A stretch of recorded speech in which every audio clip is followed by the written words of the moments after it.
Et puis Jésus même a accouché ses deux filles. C'est Jésus, hein. On va vous montrer ça dans la Bible, Inch'Allah. Et puis Jésus même a accouché ses deux filles. C'est Jésus, hein. On va vous montrer ça dans la Bible, Inch'Allah. Et puis Jésus même a accouché ses deux filles. C'est Jésus, hein. On va vous montrer ça dans la Bible, Inch'Allah. Voilà, chers frères et sœurs, soyez abondamment bénis. Aujourd'hui, le thème de cette petite vidéo, c'est Allah est l'orgueilleux. C'est-à-dire que le Dieu du Coran est l'orgueilleux, selon le Coran. Selon le Coran, pour ne pas que nos amis musulmans pensent que nous sommes en train de dénigrer leur religion, de dénigrer leur Dieu. Allah lui-même dit dans le Coran qu'il est l'orgueilleux.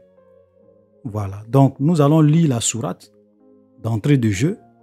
Voilà, pour ne pas que nos amis musulmans pensent que nous sommes là pour dire des choses, des monstruosités ou bien du mensonge sur le Dieu qu'ils adorent. Nous sommes là pour les provoquer, nous sommes là pour les dénigrer. Non, voilà, ce n'est pas notre objectif. Et nous sommes là vraiment pour présenter la vérité.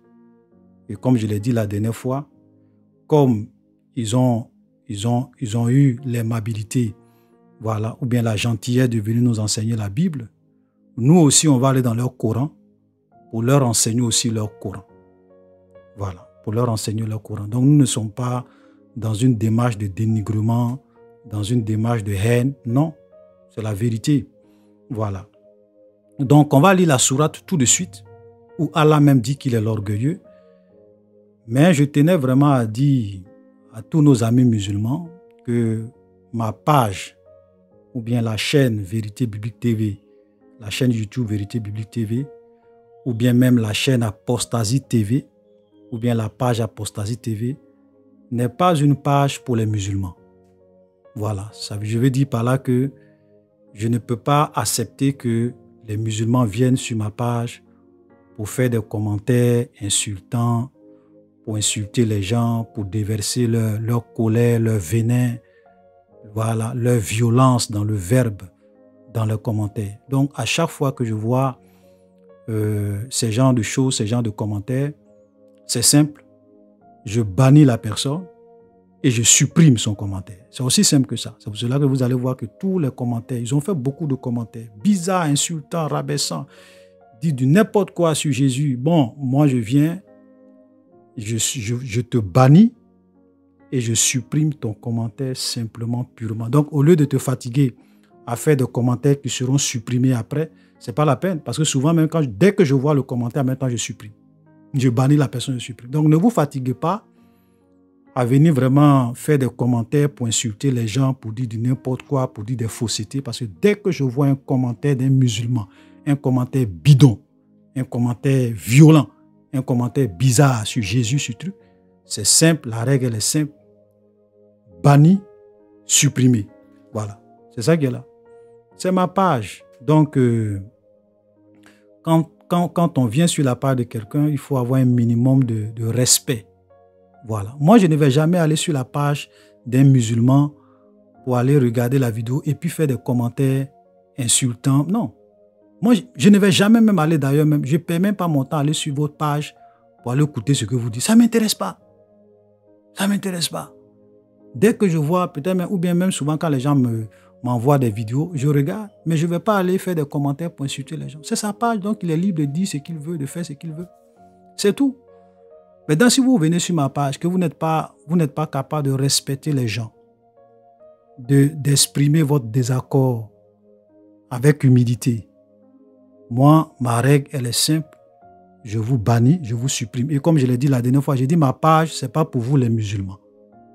Voilà, ma page, c'est pour vraiment expliquer un certain nombre de choses à mes frères chrétiens pour qu'ils puissent savoir un certain nombre de choses sur l'islam et sur le Dieu du Coran. Voilà, c'est tout.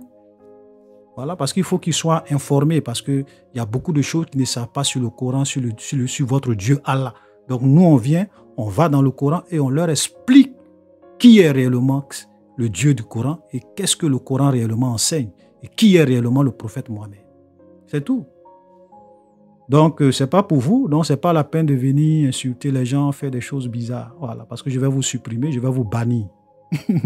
C'est aussi simple que ça. Moi, je ne suis pas là pour plaisanter, je ne suis pas là pour jouer, je suis très au sérieux dans ce que je fais parce que c'est ce que j'ai eu à cœur de faire. Donc, je le fais proprement. Voilà. Alors, donc, chers frères et sœurs, aujourd'hui, nous allons voir qui est Allah, le Dieu du Coran, comment lui-même il se présente. Et nous allons comparer ce que le Dieu du Coran dit de lui-même et ce que la Bible dit. Ok, des qualificatifs de ce Dieu-là. Ok, nous allons voir ce que la Bible dit. Parce que nous allons voir 2 points. Allah l'orgueilleux et Allah le meilleur des ruseurs. C'est-à-dire que Allah le meilleur des rusés. Ça, c'est le Coran qui parle. Nous allons voir que dit la Bible sur l'être le plus rusé et que dit la Bible sur l'orgueil. Qui est orgueilleux dans la Bible? Pour que vous sachiez qui est réellement le Dieu du Coran, le Dieu Allah. Donc, nous ne faisons pas des affirmations gratuites, nous venons avec des preuves. Ok? Voilà, c'est très important. Et puis, nous allons aussi mener ensemble une réflexion pour vous faire comprendre pourquoi il est vraiment dangereux. C'est vraiment, vous allez comprendre pourquoi c'est vraiment dangereux d'être musulman et de placer sa foi dans le Coran. Vous allez comprendre pourquoi. Ok? Voilà. Donc, aimez la vidéo, partagez à vos frères, à vos sœurs, voilà, likez, partagez au maximum pour que nous puissions mettre à nu cette religion de perdition.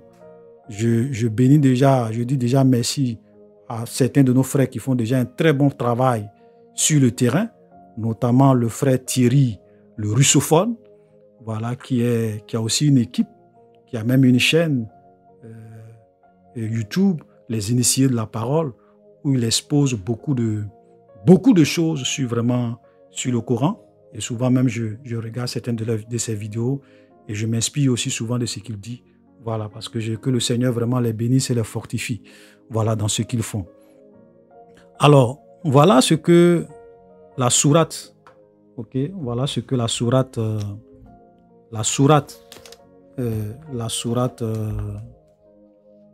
va prendre la sourate 59, voilà, la sourate 59, la sourate 59, le verset 23 nous dit, ça c'est Allah même qui parle, puisque c'est Allah qui parle dans le Coran, c'est lui Allah, nulle divinité que lui. Voilà, c'est lui Allah, nulle divinité que lui. Point virgule, le souverain, le pur, l'apaisant, le rassurant, le prédominant, le tout-puissant, le contraignant, l'orgueilleux. Point. L'orgueilleux. Gloire à Allah, il transcende ce qui lui associe. Voilà. Mais ici, nous voyons très bien que Allah dit qu'il est l'orgueilleux. Ça, c'est très important. Il ne dit pas qu'il est l'un des orgueilleux, mais il dit qu'il est l'orgueilleux. Vous comprenez donc, le Dieu du Coran ici se présente comme étant l'orgueilleux. Frère, vous allez comprendre des choses parce que ça va vous permettre d'identifier.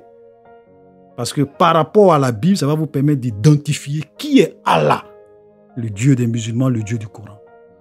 Donc ici, nous voyons Allah qui est l'orgueilleux. Voilà. Donc, quand nous venons dans la Bible, nous voyons clairement que vous pouvez prendre tout ce qui se rapporte à Dieu. Dieu ne s'est jamais présenté comme étant l'orgueilleux. Dieu, dans la Bible, n'est pas présenté comme étant le Dieu orgueilleux. Non. Mais au contraire, il est le Dieu qui est humble. La Bible dit que Jésus s'est humilié jusqu'à la mort de la croix. Et Jésus lui-même dit, celui qui s'élève sera abaissé, celui qui s'abaisse sera élevé. Voilà. Ok? Donc l'orgueilleux, quand nous lisons la Bible, nous voyons que l'orgueilleux dans la Bible est clairement identifié, ou bien le patron des orgueilleux dans la Bible est clairement identifié comme le diable. Ça, c'est la Bible qui parle. C'est-à-dire que quand nous lisons la Bible, nous voyons que celui qui est le patron des orgueilleux. Celui qui est l'orgueilleux, c'est le diable. Et nous avons des références bibliques. Ok, l'orgueilleux qui se prend pour Dieu. Ok, nous voyons cela nous pouvons même faire quelques lectures dans par exemple, Ézéchiel. Voilà, Ézéchiel 28, le verset 2. Ok, là, c'est Ézéchiel qui prophétise. On peut même commencer à partir du verset 1. La parole de l'Éternel me fut adressée en ces mots. Fils de l'homme, dis au prince de Tyr, ainsi parle le Seigneur l'Éternel, ton cœur s'est élevé, tu as dit, je suis Dieu. Voilà, donc ici, il dit, je suis Dieu, je suis assis sur le siège de Dieu, c'est-à-dire que je me fais passer pour Dieu pour qu'on m'adore, voilà. Donc je me présente comme Dieu au sein des mers. Et quand nous disons les mers, nous voyons que la mer représente les peuples, les nations dans l'Apocalypse. Voilà. Donc voilà un être. Ok, c'est vrai qu'on dit le prince de Tyr, mais au-delà du prince de Tyr, il faut voir plutôt un esprit, ok, le diable lui-même en personne, qui se fait passer pour Dieu, ok, qui est assis dans le siège de Dieu, au sein des mers, et Dieu lui dit, toi, tu es homme et non Dieu, et tu prends ta volonté pour la volonté de Dieu. Donc nous voyons ici quelqu'un dont le cœur s'élève, c'est-à-dire que l'orgueil, c'est ça, l'orgueil. Ok, même quand nous lisons également Ézéchiel, toujours dans le même chapitre, le verset 17, il a dit, ton cœur s'est élevé à cause de ta bonté, tu as corrompu ta sagesse et ton éclat, je te jette par terre, je te livre au spectacle aux nations. Et tout ça, c'était en rapport avec le diable. Ésaïe 14, le verset 12, la Bible dit, te voilà tombé du ciel, as brillant, fils de l'aurore, tu es abattu par terre, toi le vainqueur des nations. Et regardez ce que la Bible dit, tu disais en ton cœur, je monterai au ciel, j'élèverai mon trône au-dessus des étoiles de Dieu, je m'assiérai sur la montagne de l'Éternel, à l'extrémité du septentrion, je monterai sur le sommet des nues, je serai semblable au Très-Haut, mais tu as été précipité dans les séjours des morts, dans les profondeurs de la fosse. Donc là, nous voyons encore une manifestation de l'orgueil, c'est-à-dire que le diable qui veut vraiment s'élever au-dessus du trône de Dieu. Donc l'orgueilleux, c'est vraiment quelque chose qui est lié à quoi? Au diable dans la Bible. Le diable ici est présenté comme étant celui qui, par son orgueil, ok, a voulu s'élever et qu'il a été chassé de la présence de Dieu. Et nous pouvons également lire dans Jacques chapitre 4, le verset 6, il accorde au contraire une grâce plus excellente. C'est pourquoi l'Écriture dit Dieu résiste aux orgueilleux. Ça veut dire que le Dieu de la Bible résiste aux orgueilleux, mais il fait grâce aux humbles. Quand nous venons dans 1 Pierre chapitre 5, le verset 5, de même, vous qui êtes jeunes, soyez soumis aux anciens et tous dans vos rapports, revêtez-vous d'humilité, car Dieu résiste aux orgueilleux, mais il fait grâce aux humbles. Donc nous voyons très clairement que le Dieu de la Bible est vraiment opposé aux orgueilleux. Il n'aime pas les orgueilleux, ok? Et donc, Dieu ne peut pas être orgueilleux. Ça, c'est clair. Ok? Dieu ne peut pas être orgueilleux. Au contraire, toute la Bible nous enseigne l'humilité. On dit que Jésus s'est humilié. Il s'est humilié. On n'a jamais dit que Jésus est orgueilleux. On n'a jamais dit que Dieu est orgueilleux dans la Bible. Aucun verset dans la Bible vous dit que Dieu est l'orgueilleux. Et cependant, le Dieu du Coran se présente comme étant l'orgueilleux. Donc, allez-y déjà, commencez déjà à réfléchir pour savoir qui est le Dieu du Coran. Frère, vous voyez, c'est vrai que nous voyons tout à l'heure que le diable a toujours voulu se faire adorer. Il s'est toujours présenté comme Dieu. Ok? Voilà. Il a voulu toujours s'élever. Donc, c'est lui l'orgueilleux. Ce n'est pas le Dieu de la Bible. C'est le diable qui a toujours voulu s'élever. C'est lui l'orgueilleux. Ça, c'est un premier point. Donc, frère, déjà imaginez, commencez déjà à réfléchir qui est réellement Allah dans le Coran, à la lumière de la Bible. C'est-à-dire que qui est Allah, avec tous ces titres-là, l'orgueilleux, qui est Allah donc, s'il est vraiment l'orgueilleux, qui il est à la lumière de la parole de Dieu.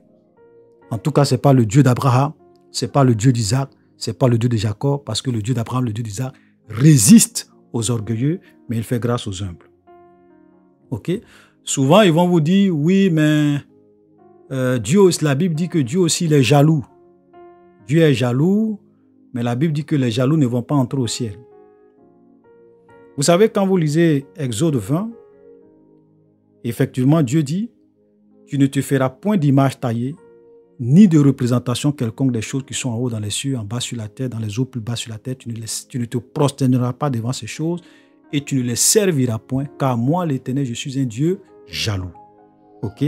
Voilà, qui punit l'iniquité des pères sur les fils jusqu'à la 3e et la 4e génération de ceux qui me haïssent et qui fait grâce jusqu'à 1000 générations de ceux qui m'aiment et qui gardent mes commandements. Donc, effectivement, dans la Bible, Dieu est présenté comme étant un Dieu jaloux. Un Dieu jaloux dans quel sens? Dans le sens où il nous a créés et nous devons l'adorer. Donc, l'adoration doit revenir à Dieu seul parce que Dieu ne partage pas sa gloire il ne veut pas partager sa gloire avec des idoles, avec d'autres créatures. Donc, il est jaloux dans ce sens. De la même manière qu'un homme qui aime réellement sa femme est jaloux de cette femme, est jaloux parce qu'il ne veut pas que sa femme, ses désirs puissent se porter vers un autre homme. Donc, c'est un sentiment normal. C'est normal. Voilà. Donc, la jalousie, lorsqu'elle est de Dieu, je veux dire, nous avons des sentiments, nous pouvons être jaloux conformément à ce qui est normal. Maintenant, les jalousies qui vont au-delà des soupçons, où peut-être on essaye de tuer les gens, on essaye même de souvent se venger quand on apprend que notre femme nous a trompés, ça c'est autre chose. Ok? Voilà, donc effectivement dans la Bible, nous voyons Dieu est jaloux dans le sens où l'adoration doit lui revenir. Mais vous ne verrez jamais dans la Bible Dieu se présenter comme étant l'orgueilleux. Voilà le point que je voulais faire comprendre à nos amis musulmans qui veulent justifier ce qui est. Dieu n'est jamais présenté dans la Bible comme étant l'orgueilleux. Celui qui est présenté dans la Bible comme étant l'orgueilleux, c'est le diable et c'est Satan. Donc, si Dieu n'est pas orgueilleux et que le Coran dit que Allah est orgueilleux, allez chercher à savoir qui est réellement Allah. Premier point. Deuxième point, nous voyons également Allah qui est le meilleur des ruseurs, qui est le plus rusé. Ok, et là, nous allons prendre également une autre sourate.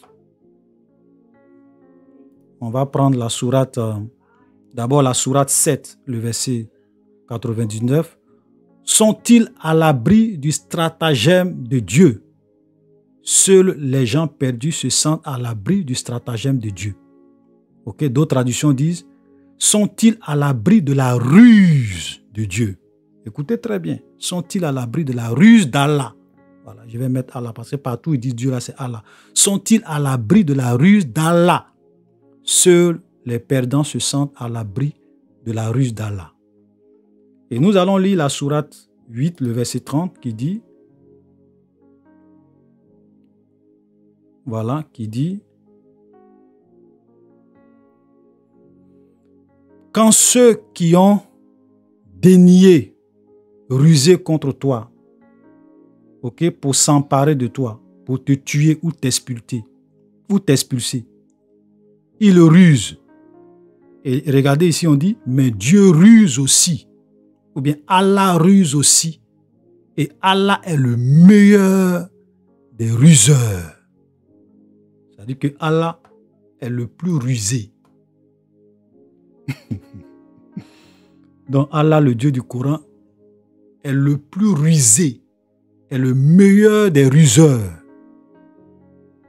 Maintenant, nous allons aller dans la Bible pour voir qui est le meilleur des ruseurs dans la Bible. Qui est le plus rusé dans la Bible? Et nous allons prendre Genèse. Ok, nous allons prendre Genèse. Parce qu'il faut que les gens aient le discernement pour savoir qui est Allah, le Dieu du Coran.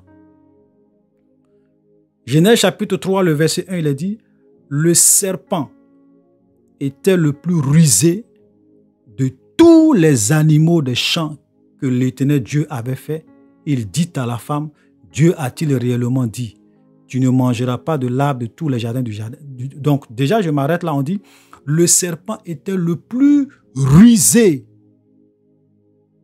de tous les animaux des champs, le plus rusé. Et qui est ce serpent? Quand nous venons dans Apocalypse chapitre 12, le verset 9, il a dit, il fut précipité, le grand dragon, le serpent ancien Donc le serpent ancien, ok, appelé le diable et Satan, celui qui séduit toute la terre, il fut précipité sur la terre et ses anges furent précipités avec lui. Donc nous voyons clairement ici que le plus rusé dans la Bible est identifié à qui?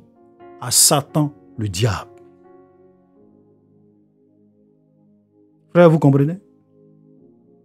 À Satan, le diable.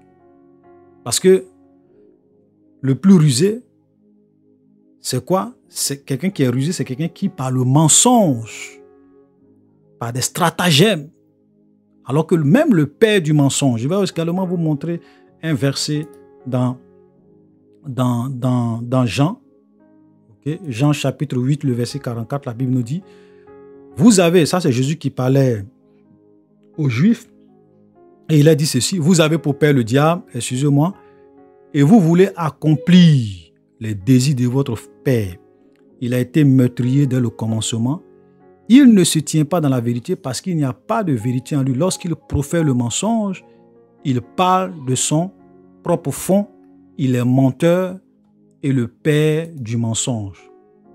Donc, le plus rusé, c'est le père du mensonge dans la Bible. C'est le diable. Il n'y a pas de vérité en lui. Satan, c'est le patron des menteurs. C'est le plus rusé. C'est l'orgueilleux dans la Bible. Donc, mes chers amis, qui est réellement le Dieu du Coran? Qui est réellement Allah que les gens adorent? Voilà. Donc, vous voyez que la réponse est claire quand on vient à la lumière de la Bible. L'orgueilleux le plus rusé dans la Bible, selon la Bible. Moi, je ne suis pas en train de dire selon moi-même. Mais je dis selon la Bible. L'orgueilleux et le plus rusé, c'est le diable. Ok? Voilà. C'est pour cela que la Bible nous fait croire qu'à la fin des temps, le diable sera adoré. Et alors avec l'Antichrist, quand l'Antichrist va venir, Satan va réussir. Mais même aujourd'hui, il continue de se faire adorer parce que les gens l'adorent dans des religions, dans beaucoup de choses. Satan est adoré comme Dieu.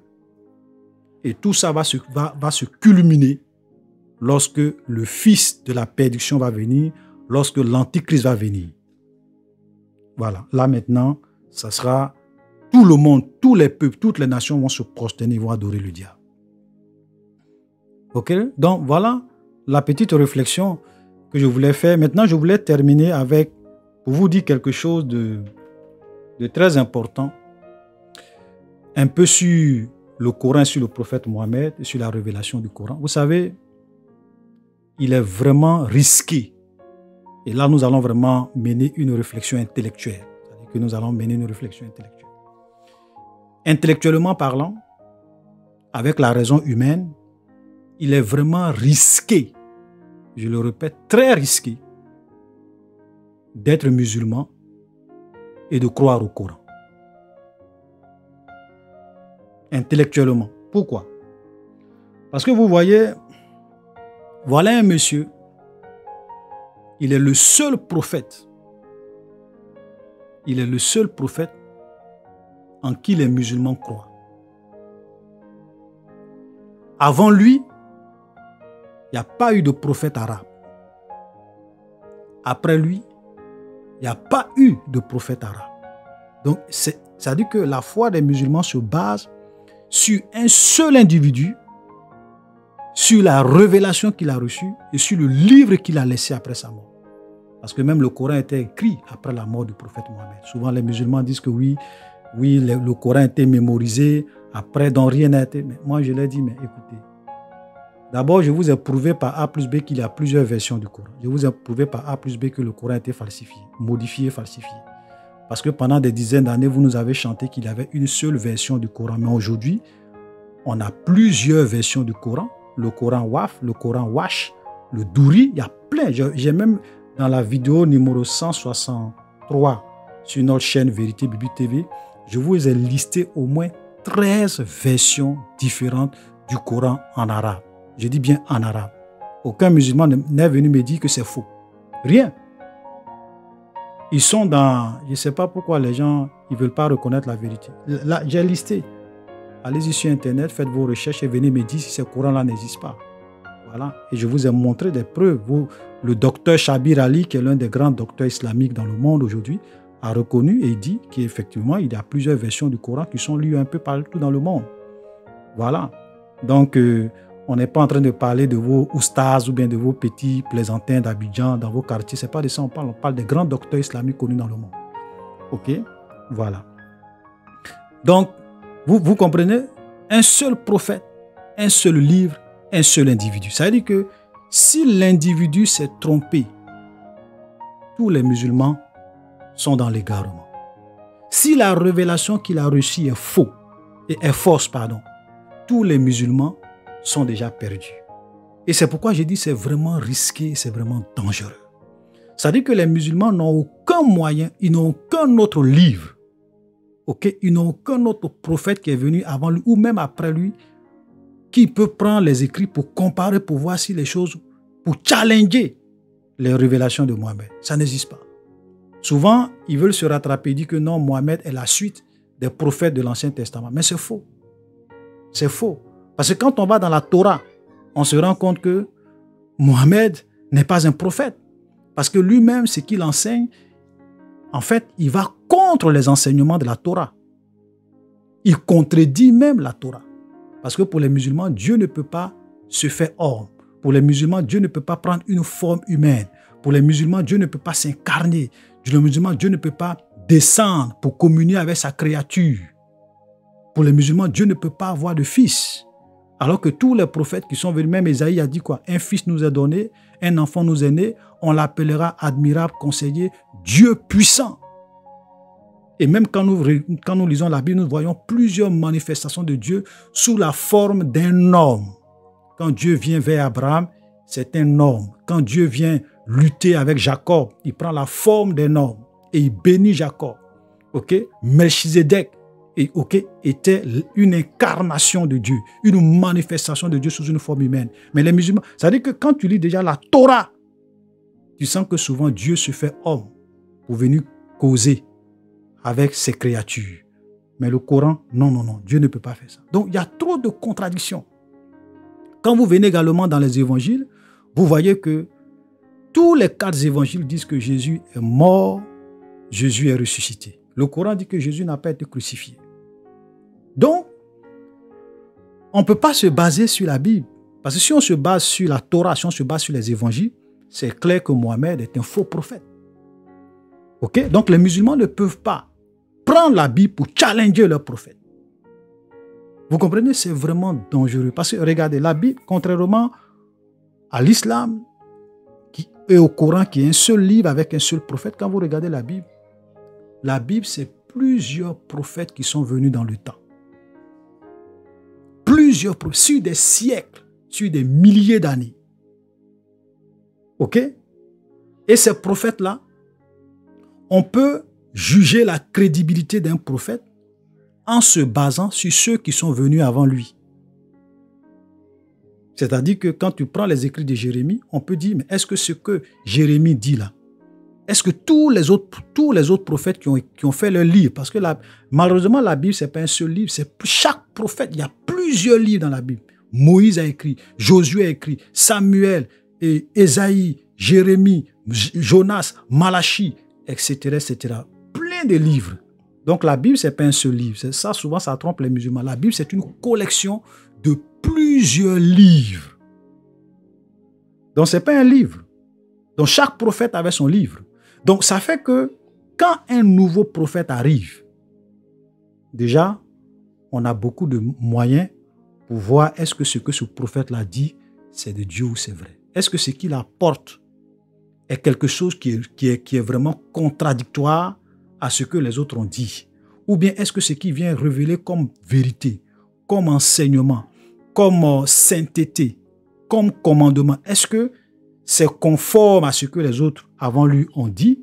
Ou bien est-ce qu'il réévalue, c'est-à-dire il valorise ce que les autres ont dit? Okay? Par exemple, quand Jésus vient dire, il vous a été dit, mais moi je vous dis.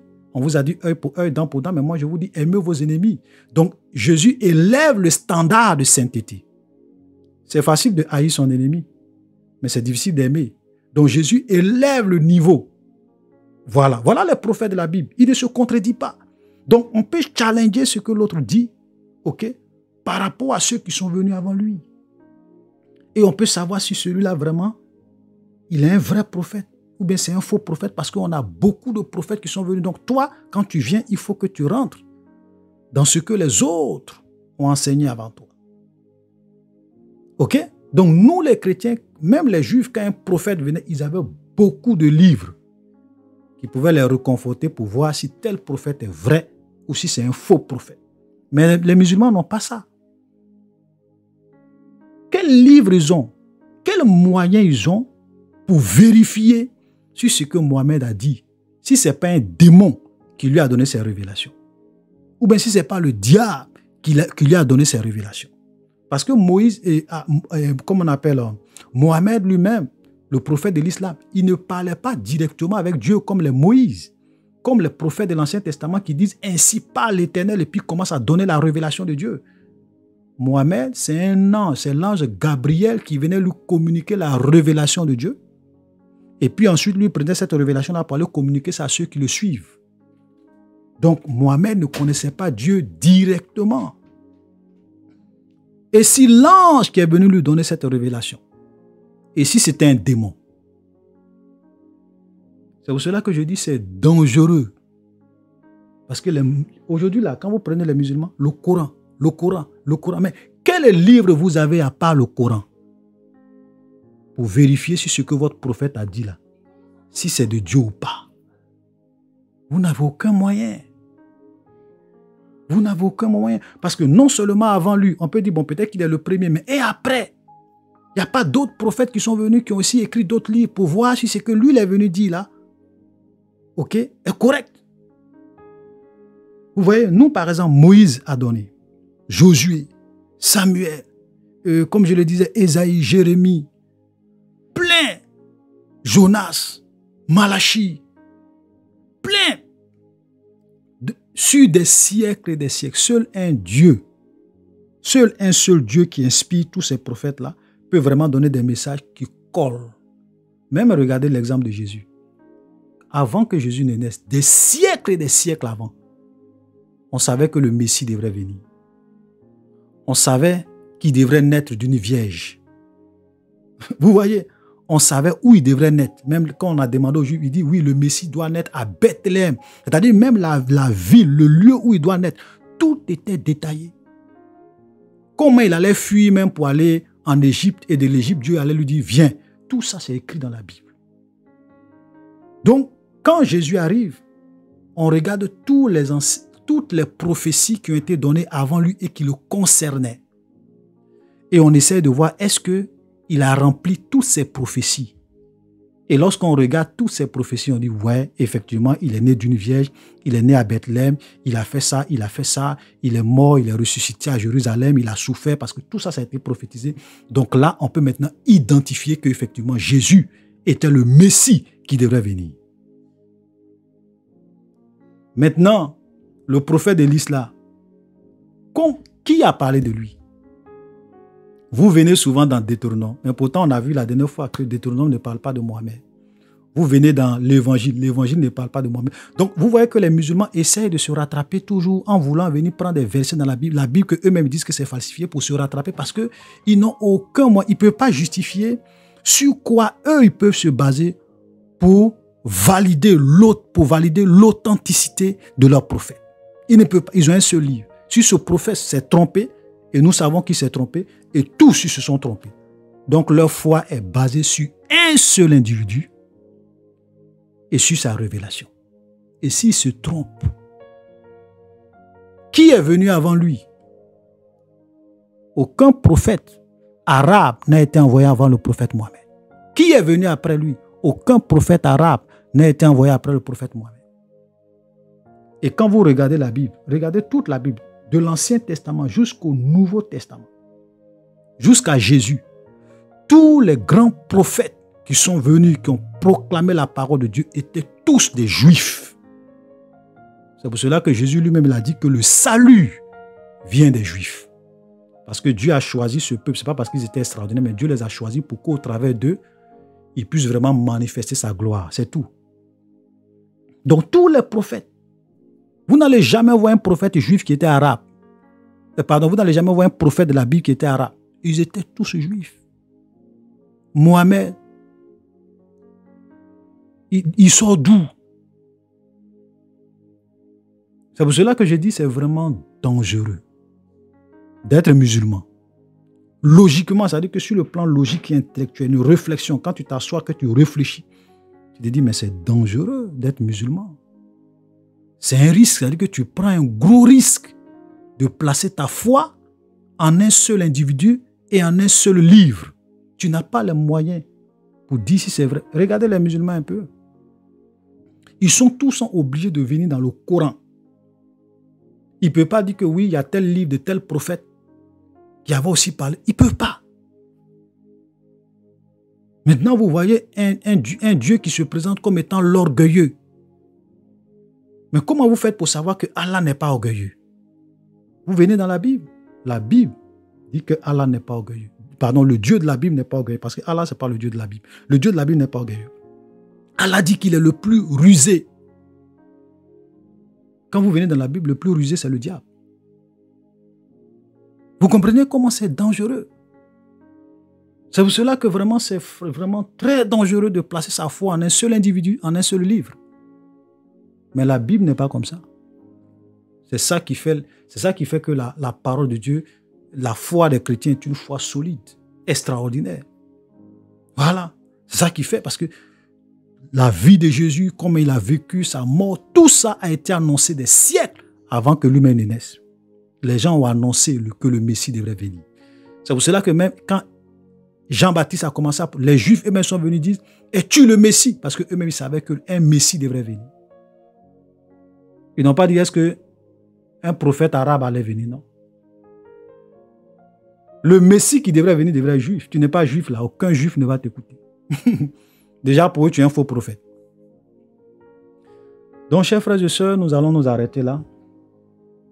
Vraiment, c'est déplorable. Mais souvent, vous allez voir que quand on dit toutes ces choses-là aux musulmans, ils se fâchent. Voilà. Vous faites la caricature de leur prophète, ils vont te tuer. Quel est ce Dieu dont ceux qui le suivent sont obligés de se tuer pour le défendre? Nous, on ne meurt pas pour... Je veux dire, nous, on ne peut pas leur donner notre poitrine pour dire qu'on va défendre Jésus. Non. Moi, je suis qui? C'est Jésus qui me protège, c'est lui qui me garde. Ce n'est pas moi, je vais me lever pour dire non, quelqu'un a parlé mal de Jésus, donc je vais aller vraiment me venger parce qu'il a parlé mal de mon Dieu. Allahu Akbar! Et puis on tue les gens.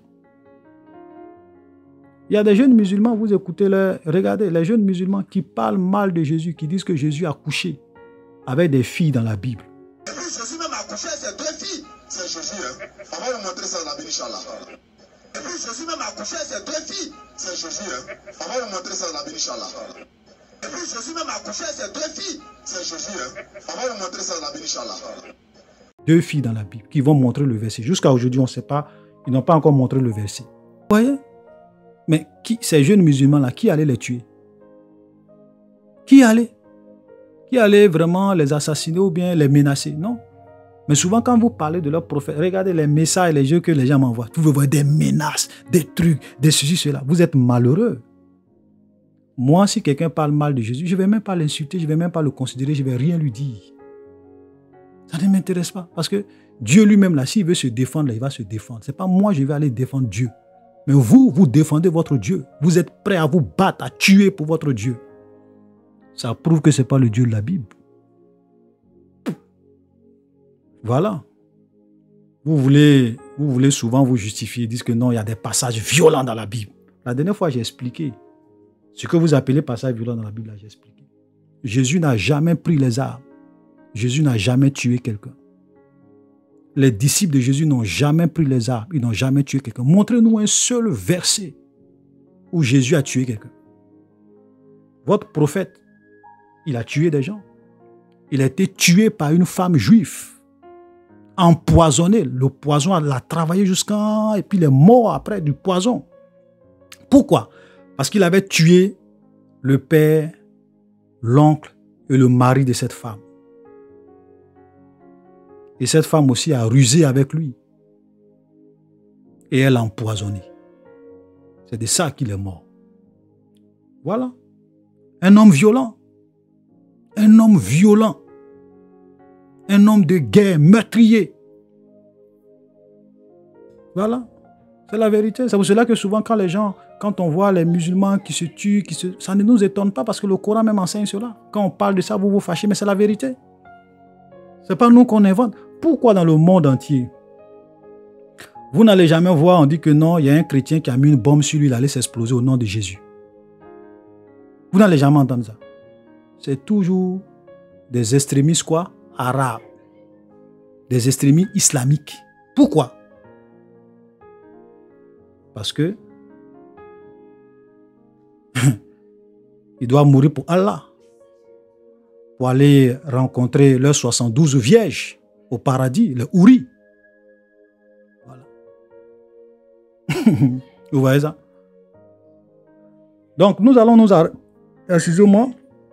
Nous allons nous arrêter là pour aujourd'hui. C'est cette petite vidéo que je voulais encore faire pour vous faire comprendre que Allah est l'orgueilleux et le ruseux, le rusé, le meilleur des ruseurs dans le Coran.